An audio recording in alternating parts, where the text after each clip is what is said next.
Hi students, myself Madhvi Parmar. I am working as a biology teacher in સત્કેવલ Vidya Mandir Sarsa. આજે વિદ્યાર્થી મિત્રો આપણે ધોરણ 12માં યુનિટ નંબર 2 બીજા નંબરનું યુનિટ છે જે છે સપુષ્પી વનસ્પતિમાં લિંગી પ્રજનન.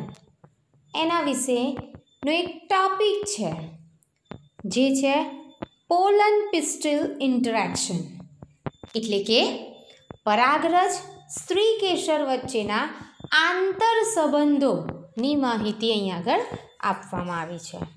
એટલે કે તમે જોઈ શકો છો કે પરાગરજ સ્ત્રી કેસર બેઉ એકબીજા જોડે કેવી રીતના કનેક્ટેડ છે એની માહિતી અહીં પોલન પિસ્ટલ ઇન્ટરેક્શન એટલે કે પરાગરજ સ્ત્રી કેસર આંતર સંબંધમાં દર્શાવવામાં આવ્યું છે.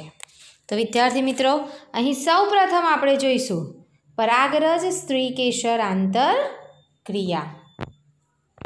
આ પરાગરજ સ્ત્રી કેસર આંતર ક્રિયામાં એ પણ જોવામાં આવે છે કે પરાગરજ સંગત છે કે અસંગત, એટલે કે કનેક્ટિવિટી દર્શાવે છે કે નથી દર્શાવતું. પરાગનયન જો યોગ્ય પ્રકારની પરાગરજના વહનની ખાતરી આપતું નથી, એટલે કે પરાગનયન કે જેને આપણે શું કીધું હતું પહેલાં, એની ડેફિનેશન કીધી હતી.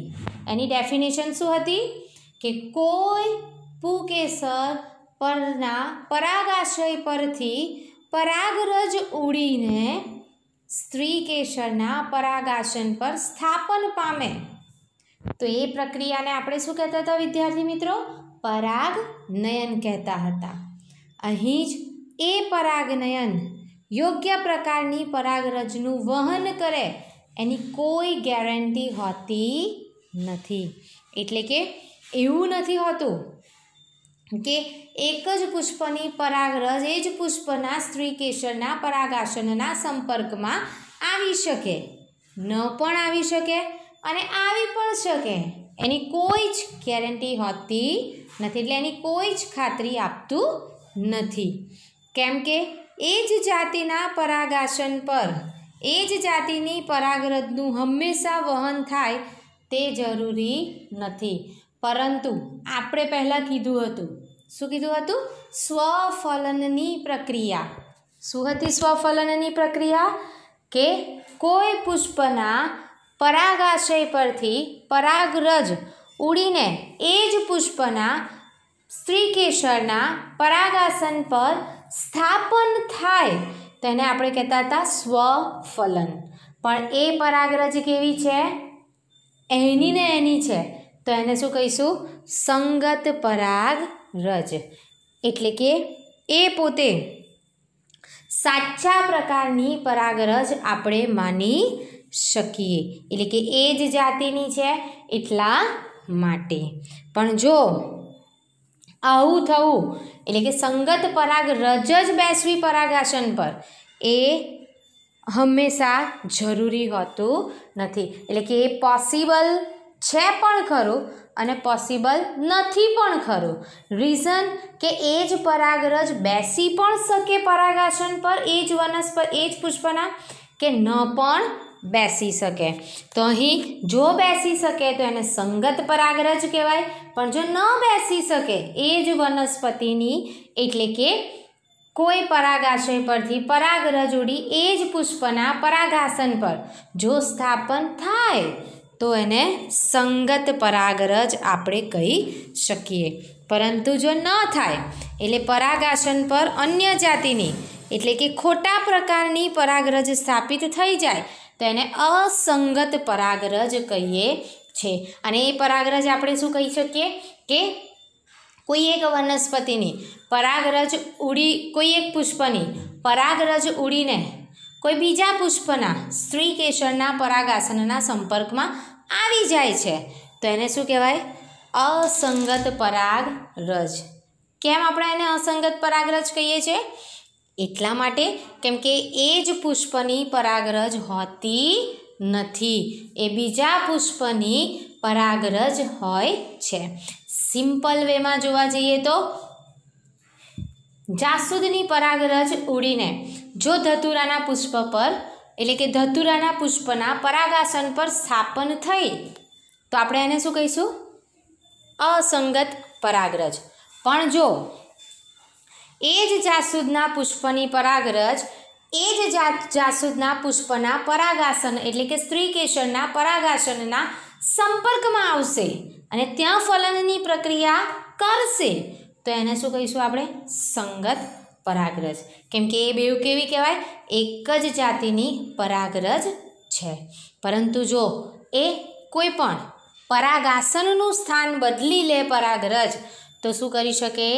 અસંગત પરાગરજ આપણે એને કહીએ છીએ. એટલે કે અહીં પરાગાસન પર અન્ય જાતિની એટલે કે ખોટા પ્રકારની પરાગરજ સ્થાપિત થાય તો આપણે એને અસંગત પરાગરજ કહીએ છીએ. પરાગાસન પાસે પરાગરજને ઓળખવાની ક્ષમતા હોય છે. એટલે કે પરાગાસનને ખબર હોય છે કે એ જ પુષ્પની પરાગરજ છે કે બીજા પુષ્પની પરાગરજ છે. જો એને એક ખબર હોય છે, એને ઓળખવાની ક્ષમતા હોય છે એટલી પરાગાસનને, તો એ પરાગાસન એ પરાગરજને ઓળખી શકે છે. જે પરાગરજ સાચા પ્રકારની હશે તો આપણે એને શું કહીશું? સંગત પરાગરજ. પરંતુ જો એ પરાગરજ ખોટા પ્રકારની હશે એટલે કે એના જ પુષ્પની ન હોય તો એને આપણે શું કહીશું? અસંગત પરાગરજ. જો એ જ પુષ્પની હશે તો શું થશે? મેચ્યોરિટી દર્શાવશે. અધરવાઇઝ દર્શાવશે તો ખરી પણ કંઈક નવું પ્રોડક્શન થતું જોવા મળશે. એટલે અહીં આપણે કહી શકીએ બે પ્રકારની પરાગરજ હોય, સંગત અને અસંગત. સંગત જેને આપણે કહીએ છીએ સાચા પ્રકારની પરાગરજ અને અસંગત જેને આપણે કહીએ છીએ ખોટા પ્રકારની પરાગરજ. જો સંગત પરાગરજ હોય તો પરાગરજ સાચા પ્રકારની હોય તો સ્ત્રી કેસર તેનો સ્વીકાર કરે અને ફલન થાય. અને ફલન થાય તો પશ્વ ફલનની ઘટનાઓ તરફ પણ એ દોરી જાય. હવે પશ્વ ફલનની ઘટના કઈ? તો વિદ્યાર્થી મિત્રો આપણે ફર્સ્ટ યુનિટમાં 3 ઘટનાઓ જોઈતી લિંગી પ્રજનનની, કે જેમાં ફર્સ્ટ હતી પૂર્વ ફલન, ફલન અને થર્ડ વન હતી પશ્વ ફલન. પૂર્વ ફલનમાં 2 ભાગમાં વિભાજિત હતી. કયા કયા? જન્યુ જનન અને જન્યુઓનું વહન. પછી સેકન્ડ પ્રોસેસ વહન થઈ જાય એટલે ફલન થાય અને ફલન થાય એટલે પશ્વ ફલનની ઘટના ચાલુ થાય. એ પશ્વ ફલનની ઘટના કે જેમાં 2 ભાગ પડતા હતા. એક હતું યુગ્મનજનું નિર્માણ અને બીજું હતું ભ્રૂણ જનનની પ્રક્રિયા. તો વિદ્યાર્થી મિત્રો અહીં પણ જો શું થશે? કોઈ એક પુષ્પની પરાગરજ ઉડીને પરાગાસન પર સ્થાપન પામશે એટલે કે એ જ પુષ્પની પરાગરજ એ જ પુષ્પના પરાગાસન પર જો સ્થાપન પામશે તો સંગત પરાગરજ કહીશું. અને એ જ સંગત પરાગરજ હવે જો સ્થાપન થઈ ગયું પરાગાસન પર તો પરાગ નલિકાનો વિકાસ કરશે. પરાગ નલિકા વિકાસ પામશે તો ત્યાંથી ફલનની પ્રક્રિયા ચાલુ થશે અને એ ફલનની પ્રક્રિયા પછી યુગ્મનજનું નિર્માણ અને ભ્રૂણજનનની પ્રક્રિયા પણ ચાલુ થશે. એટલે ઇન શોર્ટમાં જોવા જઈએ તો પશ્વ ફલનની ઘટના આપણે એને કહી શકીએ. અસંગત પરાગરજ હમણાં જ કીધું એમ કે પરાગરજ ખોટા પ્રકારની હોય તો સ્ત્રી કેસર તેનો અસ્વીકાર કરે. અસ્વીકાર કરે એટલે શું થશે? ઓટોમેટિકલી ફલનની પ્રોસેસ નહીં થાય. અને જો ફલનની પ્રોસેસ નહીં થાય તો પશ્વ ફલનની ઘટનાઓ પણ પોસિબલ છે નહીં. એટલે પરાગરજને ઓળખવાની સ્ત્રી કેસરની ક્ષમતાને લીધે પરાગરજની સ્વીકૃતિ કરે છે કાં તો અસ્વીકાર પણ કરે છે. જો પરાગરજનું અહીં આગળ ખોટા પ્રકારની પરાગરજ આવી ગઈ હશે કોઈ પરાગાસન પર તો એ ફલનની પ્રક્રિયા તો નહીં કરે પણ સ્ત્રી કેસર ડાયરેક્ટલી એટલે કે પરાગાસન ડાયરેક્ટલી એનો શું કરશે? અસ્વીકાર કરશે. અને જો અસ્વીકાર કરશે તો પરાગરજનું અંકુરણ નહીં થાય એટલે કે પરાગ નલિકા નહીં ઉદ્ભવે અને પરાગ નલિકા નહીં ઉદ્ભવે તો ફલનની પ્રોસેસ પણ થશે નહીં. એટલે સ્ત્રીકેસર પાસે એવી ક્ષમતા છે, પરાગાસન પાસે એવી ક્ષમતા છે કે એ પરાગરજને ઓળખી શકે છે. એટલે એનો સ્વીકાર કરવો કે સ્વીકાર ન કરવો એ એના ઉપર ડિપેન્ડ છે. આમ પરાગરજ અને સ્ત્રીકેસર વચ્ચેના સતત સંવાદનું પરિણામ છે. એટલે કે આ રીતે સતત કન્ટિન્યુઅસ જો પરાગરજ ઉડીને પરાગાસન પર સ્થાપન થવાની જ છે. જો બાય ચાન્સ કોઈક વાર કંઈક નવી પરાગરજ પરાગાસન પર બેસી ગઈ તો ઓટોમેટિકલી એ પરાગાસનને ખબર પડી જશે કે આ અસંગત પરાગરજ છે. એટલે એ ફલનની પ્રોસેસ એટલે પરાગનલિકાનો ઉદ્ભવ કરશે જ નહીં. તો આ શેના લીધે થાય છે કે બેઉ વચ્ચે સારો તાલમેલ જોવા મળે છે, સતત સંવાદ થયા કરે છે. એટલા માટે આપણે એ જાણી શકીએ છીએ કે સ્ત્રીકેસર એટલે કે પરાગાસન પર સંગત પરાગરજ છે કાં તો અસંગત પરાગરજ છે. તાજેતરના વર્ષોમાં વનસ્પતિ શાસ્ત્રીઓ કેટલીક પરાગરજ અને સ્ત્રીકેસરના રાસાયણિક ઘટકોની સ્વીકૃતિ કે અસ્વીકૃતિને અનુસરીને થતી આંતરક્રિયા પણ ઓળખી શક્યા છે. એટલે કેટલા એવા વનસ્પતિશાસ્ત્રીઓ છે જેમણે વનસ્પતિ પર અભ્યાસ કર્યો હોય એ આ રીતે ઓળખી ગયા છે, એમને અભ્યાસ કર્યો છે, એમને પ્રયોગો કર્યા, એના ઉપરથી એમને આઈડિયા આવ્યો કે પરાગરજ અને સ્ત્રીકેસર વચ્ચે એવા રાસાયણિક ઘટકોની આપલે થાય છે કે જેના લીધે એ પરાગાસનને ખબર પડે છે કે પરાગરજ સંગત છે કે પરાગરજ અસંગત છે. એટલે કે પરાગરજની સ્વીકૃતિ કરવી કે પરાગરજની અસ્વીકૃતિ કરવી એ એક જે રાસાયણિક ઘટકો હોય છે એના હિસાબે એ કરી શકે છે. પરાગરજનું અંકુરણ. સંગત પરાગનયનને અનુસરીને પરાગાસન પર પરાગરજ અંકુરણ પામીને જનન છિદ્ર મારફતે પરાગનલિકાનું સર્જન કરે છે. અહીં વિદ્યાર્થી મિત્રો આપણે પહેલાં જ જોયું હતું પરાગરજ શું છે. પરાગરજ કે જે 2 સ્તરીય આવરણ ધરાવે છે, બહારનું આવરણ અને અંદરનું આવરણ. બહારનું આવરણ જે હતું જેને આપણે કહેતા હતા સ્પોરોપોલેનિનનું બનેલું છે, પણ એ આવરણ તૂટક હતું. અને અંદરનું આવરણ એટલે કે અંદરનું સ્તર એ સેલ્યુલોસ અને પેક્ચિનનું બનેલું હતું. જે બહારનું સ્તર જ્યાં સ્પોરોપોલેનિનનું દ્રવ્ય ગેરહાજર હતું ત્યાં ડાયરેક્ટલી કયો સ્તર દેખાતો હતો? અંદરનો સ્તર. હવે એ જ સ્તરમાં જો પરાગરજ સંગત હશે તો એ જે છિદ્ર પડ્યું એટલે એ જે નાની ગેપ પડી જ્યાં આગળ સ્પોરોપોલેનિન બાહ્ય સ્તર નથી ત્યાંથી શું થશે? પરાગનલિકાનો ઉદ્ભવ થશે. એટલે પરાગરજ અંકુરણ પામશે અને પરાગનલિકા ત્યાંથી વિકાસ પામશે અને એ જગ્યાને આપણે કહીશું જનન છિદ્ર. આમ પરાગરજમાં સમાવિષ્ટ ઘટકો પરાગનલિકામાં વહન પામી પરાગવાહિની થ્રુ એ કંઈ પહોંચશે? બીજાશય સુધી પહોંચશે. અને જ્યારે બીજાશય સુધી પહોંચશે ત્યાં ફલનની પ્રક્રિયાનો પ્રારંભ કરશે. પરાગરજ દ્વિકોષીય એટલે કે 2 કોષોવાળી અવસ્થા, જેમ આપણે આગળ જોયું હતું એમ 60% આવૃત બીજધારી વનસ્પતિ જે પોતે દ્વિકોષીય અવસ્થાએ મુક્ત થાય છે. એ કઈ છે? દ્વિકોષીય અવસ્થા. એની એક વાનસ્પતિક કોષ અને એક જનન કોષ. પણ 40% જે બાકીની આવૃત બીજધારી વનસ્પતિ હતી કે જે પોતે શું કરતી હતી? ત્રિકોષીય અવસ્થાએ મુક્ત થતી હતી.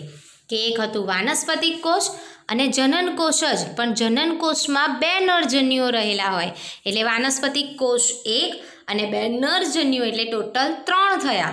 એટલે ત્રિકોષીય અવસ્થાએ પોતે શું થાય છે?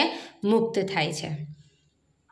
પરાગનલિકા અંડછિદ્ર દ્વારા અંડકમાં પ્રવેશે અને તંતુમય ઘટકો દ્વારા એક સહાયક કોષમાં પ્રવેશે.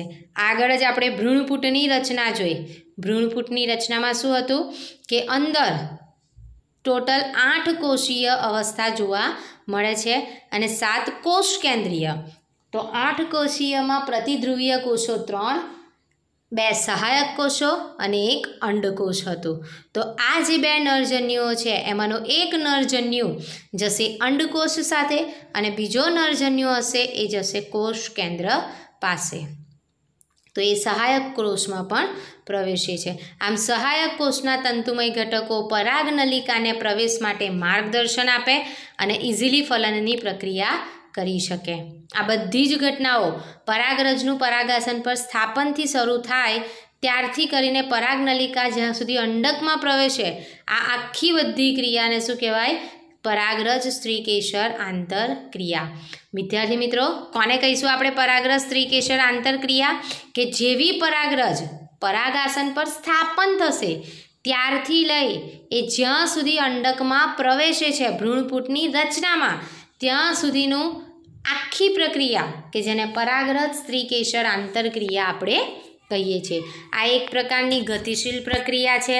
પરાગરજની સ્વીકૃતિ કરવી કે અસ્વીકૃતિ અનુસરીને તેની સંગતતાનો પણ સમાવેશ થાય, એટલે કે એ સંગત છે કે અસંગત એ પરાગાસન ડિસાઇડ કરે છે। અને સંગત હોય તો ફલનની પ્રક્રિયા થશે, પણ જો સંગત ન હોય તો ફલનની પ્રક્રિયા થશે નહીં। મહત્વ શું છે વિદ્યાર્થી મિત્રો? તો આ ક્ષેત્રનો ઉપયોગ કરીને વનસ્પતિ સંવર્ધકો, પરાગ સ્ત્રીકેસર આંતરક્રિયાઓ ઉપરાંત અસંગત પરાગનયનમાં ફેરફારો આપણે કરી શકીએ। અને જો આ રીતે કરી શકીશું તો ઈચ્છિત સંકર જાતો પણ આપણે મેળવી શકીશું। જેમ કે આના પછીની પ્રોસેસ આપણે જોઈશું ઇમેસ્ક્યુલેશન અને વ્યંધીકરણ જેને કહીએ છીએ, અને બીજી છે કોથળી ચડાવવી એટલે કે બેગિંગની પ્રક્રિયા, કે બેવ કૃત્રિમ પ્રક્રિયા છે જેના દ્વારા આપણે ઈચ્છિત સંકર જાતો પણ આપણે મેળવી શકીએ છીએ। પરાગરજનું અંકુરણ દર્શાવતો એક પ્રયોગ નાનો બતાવ્યો છે કે કોઈપણની પરાગરજ કેવી રીતના લેવાની, કે ચણા, વટાણા, ગુલમહેંદી, બારમાસી, ક્રોટોલેરિયા જેવી વનસ્પતિની પરાગરજ લો। સિમ્પલ પરાગરજ તમે જાસૂદની પણ લઈ શકો છો। એને 10% શર્કરાના દ્રાવણમાં સ્લાઇડ પર મૂકો અને મૂક્યા પછી 15થી 30 મિનિટે સ્લાઇડને માઇક્રોસ્કોપમાં લો પાવરમાં અવલોકન કરો। તમે પરાગરજને જો એ ફલન થઈ ગયું હશે તો અંકુરણ પામેલી દેખાશે, નહીં તો એ સંગત હશે તો અંકુરણ પામેલી હશે। અંકુરણ પામી હશે એટલે પરાગનલિકાનો ઉદ્ભવ થયેલો જોઈ શકશો, પણ જો એ અસંગત હશે તો ત્યાં પરાગનલિકા ઉદ્ભવી જ હશે નહીં। અને એ રીતે તમે શું કરી શકો છો? પરાગનલિકા જોઈ શકો છો કે કેવી રીતના આખી પ્રોસેસ થાય છે। કે સિમ્પલ એક સ્લાઇડ લો, એ સ્લાઇડમાં 10% શર્કરાનું દ્રાવણનું એક ટીપું મૂકો, એની અંદર પરાગરજ કે જે ફ્લાવર પર હોય છે જ, પુષ્પ પર હોય છે જ, એને લઈને ચીપિયાની મદદથી એક ડ્રોપ એમાં મૂકો, એક પિંચ ઓફ એમાં મૂકો, અને પછી એના ઉપર કવર સ્લિપ ઢાંકીને માઇક્રોસ્કોપમાં 10x પર ઓબ્ઝર્વ કરો, દેન 45 પર ઓબ્ઝર્વ કરો, અને એ તમે જોઈ શકો છો કે પરાગનલિકા ઉદ્ભવી કે નહીં। આ વિદ્યાર્થી મિત્રો એક ફોટોગ્રાફ છે જે તમારી બુકમાં આપેલો છે। ફર્સ્ટ એ ફિગર દર્શાવે છે કે પરાગાસન પર અંકુરણ પામેલી પરાગરજ તમને સેમ માઇક્રોસ્કોપમાં ફર્સ્ટ એ ફિગર છે એવી જ દેખાશે કે કોઈક વાર પરાગનલિકા દેખાશે। આ ફોટોમાં એટલું ક્લિયર દેખાતું નથી। બી ફિગર છે પરાગવાહિનીમાં વૃદ્ધિ પામતી પરાગનલિકા, એ પણ એટલું ક્લિયર નથી। તમે જ્યારે પ્રયોગ કરશો ત્યારે તમે અવલોકન કરશો ત્યારે તમને એ પરાગનલિકા પણ જોવા મળશે। પરાગનલિકાની વૃદ્ધિનો માર્ગ કે કેવી રીતના પરાગનલિકા તમે ઉપર જોઈ શકો છો કે નાના નાના પરાગરજ છે એ પરાગરજમાંથી ઓરેન્જ કલરની પરાગનલિકા ઉદ્ભવી છે, અને એ નલિકા ભ્રૂણપૂટમાં જાય છે કે જ્યાં અંડકોષ, સહાયક કોષ, ધ્રુવીય કોષ, પ્રતિધ્રુવીય કોષો આવેલા હોય છે। ડી ફિગર જોશો તો સહાયક કોષોમાં પરાગનલિકાનો પ્રવેશ દર્શાવતો અંડ પ્રસાધનનો વિસ્તૃત દેખાવ। અહીં તમે જોઈ શકો છો ઇઝીલી કે પરાગનલિકાનો પ્રવેશ થાય છે અને કેવી રીતે કોષો વિભાજન પામે છે। અને લાસ્ટ ફિગર છે એ સહાયક કોષોમાં નરજન્યુઓની મુક્તિ અને નરજન્યુઓની ગતિ એક અંડકોષમાં અને બીજો કોષ કેન્દ્ર સ્થાને, એટલે કે બે નરજન્યુઓ છે, એક અંડકોષ સાથે ફલન દર્શાવશે તો એક કોષ કેન્દ્ર સાથે ફલન દર્શાવશે અને ત્યાં એમની વૃદ્ધિ થશે। તો આ વિદ્યાર્થી મિત્રો હતું પરાગરજ સ્ત્રીકેસર આંતર સંબંધ।